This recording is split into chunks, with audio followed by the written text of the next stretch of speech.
La forma bianca è una delle immagini più enigmatiche dell'opera daliniana. La associa al quadro l'Angelus di Millet e genera in Dalì una grande angoscia. Lui stesso ce ne spiega l'origine.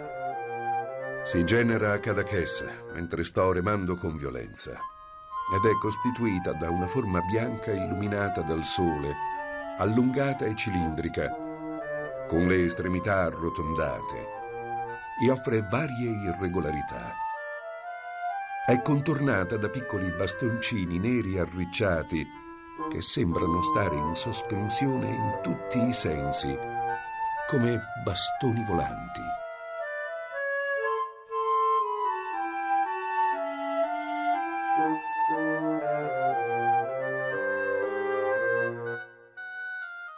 La forma bianca fa pensare a Dalì ad un filone di pane con dei calamai incastonati.